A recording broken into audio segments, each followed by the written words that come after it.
Life Philosophies Unleashed. Do you think you're really a good person? Take a moment and reflect on that. Now, what if the rules, the societal expectations that help you define right and wrong, were suddenly gone? Would you still act in the same way?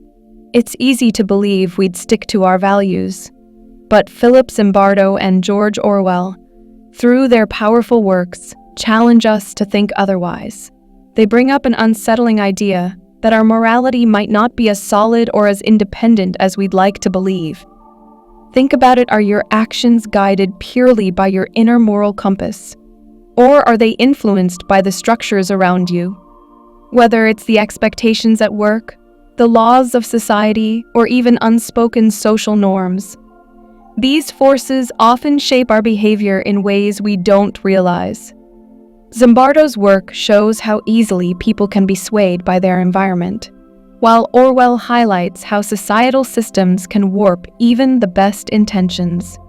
Isn't it possible that the goodness we believe we possess is more fragile, more susceptible to outside influences than we imagine?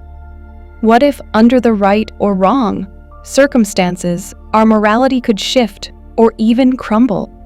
It's a disconcerting thought, but one worth exploring. Together, we'll dive into the works of Zimbardo and Orwell, examining how external forces can shape, distort, or even erase our sense of what's right and wrong. Through this, we'll uncover the hidden forces that influence our morality and, more importantly, how we can protect ourselves from them.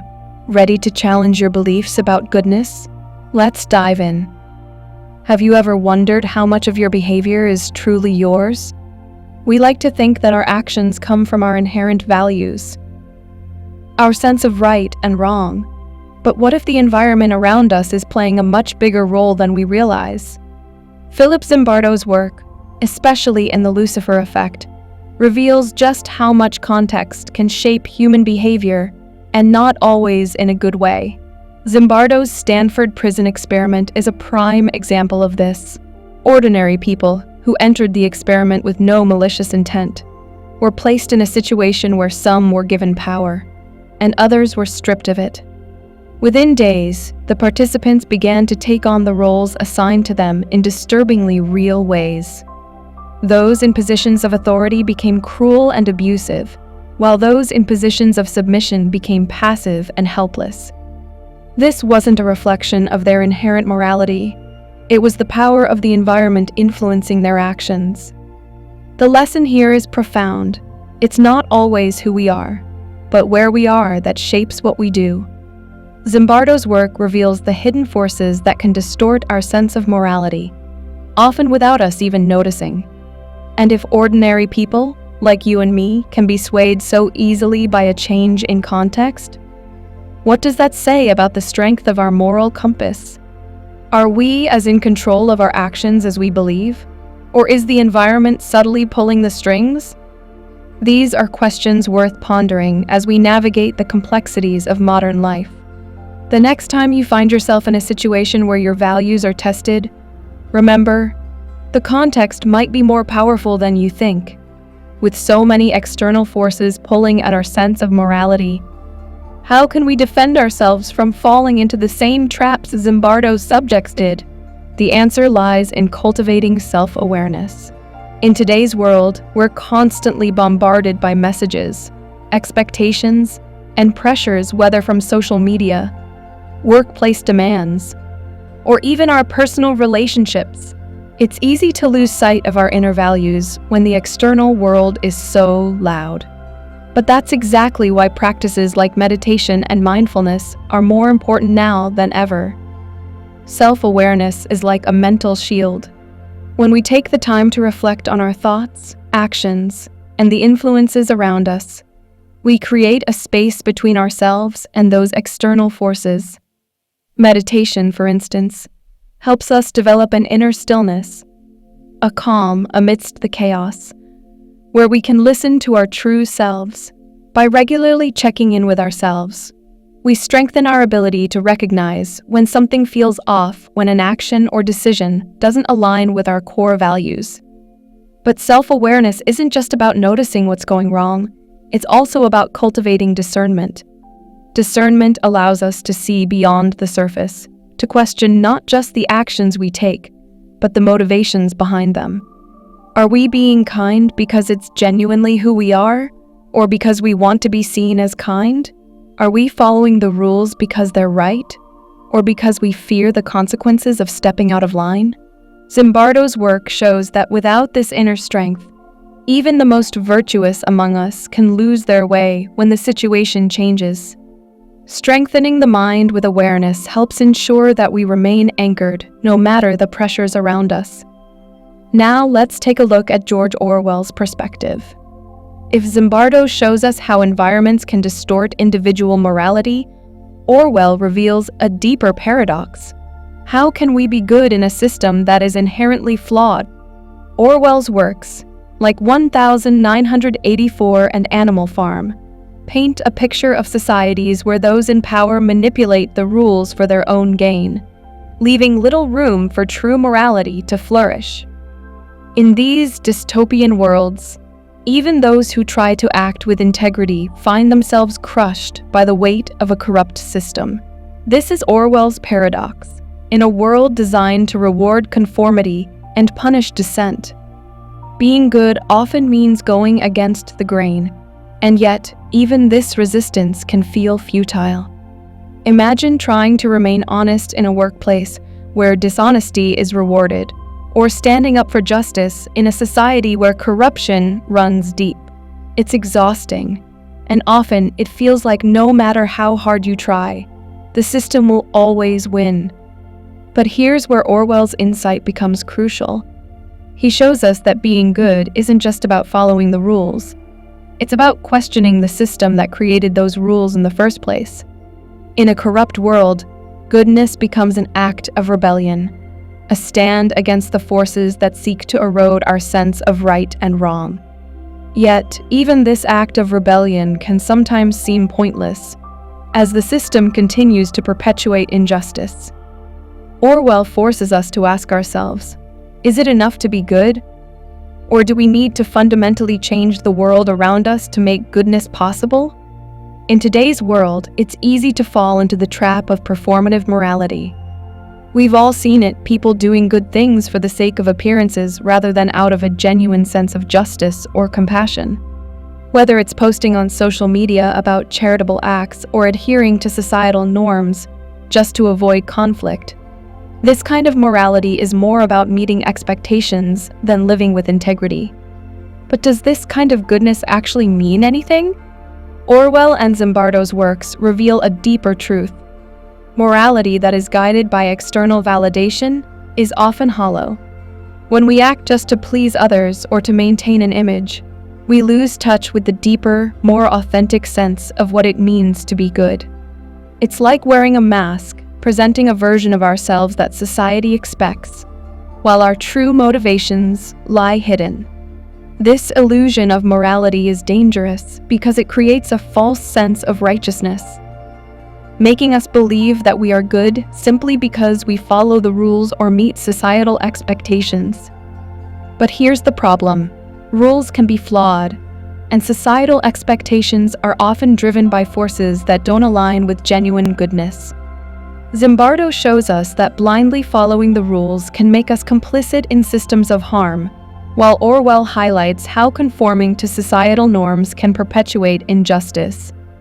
If we're not careful, we can become part of the problem without even realizing it. To be truly good, we need to dig deeper, questioning the motivations behind our actions and resisting the temptation to act purely for show. Zimbardo's work reveals a chilling truth. Human morality is far more fragile than we'd like to believe. His Stanford prison experiment showed how easily people can be influenced by the roles they're given and the situations they're placed in. Those who entered the experiment with no ill intentions quickly found themselves acting in ways that were cruel, authoritarian, and harmful. Why? Because the environment around them distorted their sense of right and wrong. This isn't just a lesson for participants in psychological experiments, it's a reflection of the human condition. Under the right, or wrong circumstances, any of us could act in ways that contradict our moral values. It's not that we're inherently bad people, it's that we're deeply influenced by the external world. This realization can be unsettling. We like to think of ourselves as having a strong moral compass, but Zimbardo's findings suggest that this compass can be easily thrown off course when the context changes. Think about your own life. Have there been times when you've acted in ways that don't align with your values, simply because the situation called for it?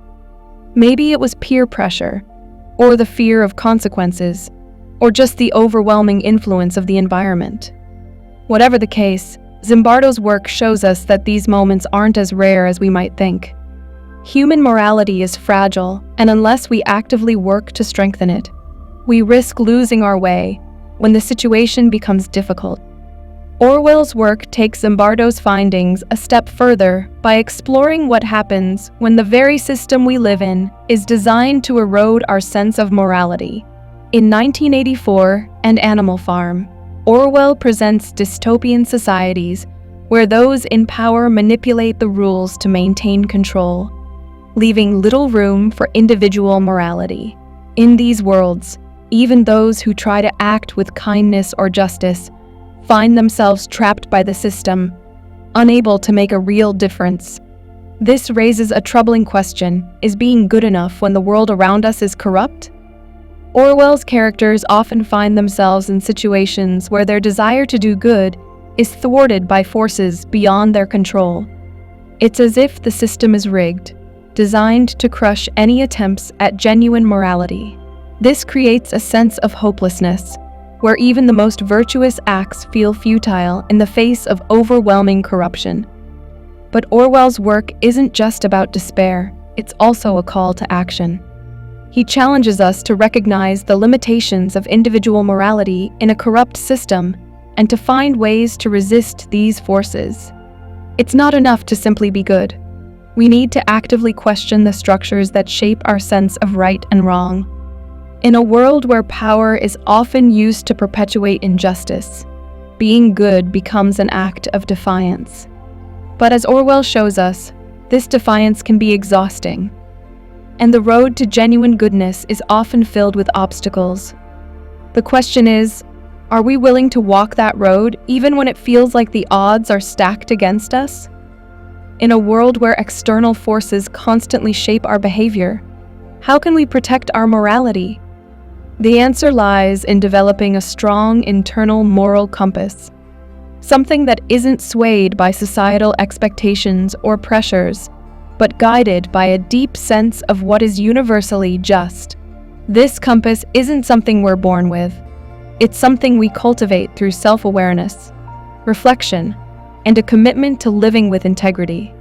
Meditation and mindfulness practices play a key role in this process. By regularly checking in with ourselves, we can begin to recognize the ways in which external influences shape our thoughts and actions. This awareness allows us to make more conscious choices, rather than simply reacting to the world around us. It's about creating a space between ourselves and the pressures of society, so we can act from a place of authenticity. But developing an internal moral compass isn't just about resisting external forces. It's also about questioning the norms and values we've been taught. Just because something is socially accepted doesn't mean it's right. Zimbardo and Orwell both show us that societal norms can be deeply flawed, and if we blindly follow them, we risk losing our moral integrity. By reflecting on our values and continuously questioning the world around us, we can strengthen our moral compass, ensuring that we act with integrity, even in the face of overwhelming pressure. When we bring together the ideas of Zimbardo and Orwell, a disturbing picture of human morality begins to emerge. Zimbardo shows us how easily our sense of right and wrong can be distorted by the situations we find ourselves in, while Orwell highlights how societal systems can warp even the best intentions. Together, they paint a picture of morality that is fragile, vulnerable to external forces, and often at odds with the world we live in. But this intersection also reveals something important. the need for constant vigilance. If our morality can be so easily influenced by external forces, then we must be even more committed to protecting it. This means not only developing a strong internal moral compass, but also questioning the systems and structures that shape our understanding of what is good and just. It's about recognizing that the world around us is constantly trying to shape our behavior, and choosing to resist that influence when it doesn't align with our values. Zimbardo and Orwell show us that morality isn't something we can take for granted. It's something we must actively cultivate and protect, especially in a world that often seeks to distort it. By bringing together their insights, we can begin to see the true nature of human morality and the steps we need to take to ensure that we remain true to our values. No matter the circumstances, from the moment we're born, we are shaped by the social structures around us: family, school, work, society. These structures teach us what is right and wrong, and in many ways, they help us navigate the complexities of life. But as Zimbardo and Orwell show us, these structures can also be deeply flawed, shaping our morality in ways that are more about maintaining control than fostering genuine goodness. Take, for example, the concept of obedience. From a young age, we're taught to obey authority figures, parents, teachers, bosses. This obedience is often framed as a virtue, something that creates order and stability. But as Zimbardo's work reveals, blind obedience can lead to immoral actions, especially when those in power are corrupt or misguided. Orwell takes this idea further, showing how social structures, particularly those in positions of power, can manipulate morality to serve their own interests. The challenge, then, is to recognize the influence of these social structures on our behavior and to question the values they impose on us. Just because something is taught as right doesn't mean it is. By critically examining the systems we live in and the norms we've been taught, we can begin to free ourselves from their influence and develop a morality that is truly our own. This isn't easy, but it's essential if we want to live with integrity in a world that often seeks to distort our sense of right and wrong. In a world where morality is constantly shaped by external forces, the challenge is to remain genuinely good. It's not enough to simply follow the rules or conform to societal expectations. We need to cultivate a deeper, more authentic sense of what it means to be good. This requires more than just moral strength.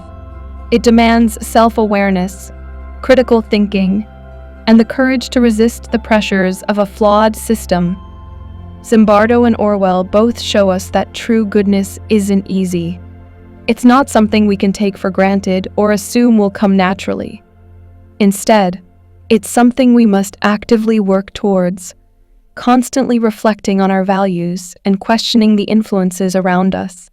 By developing a strong internal moral compass and cultivating self-awareness, we can begin to navigate the complexities of modern life with integrity, even in the face of overwhelming pressure.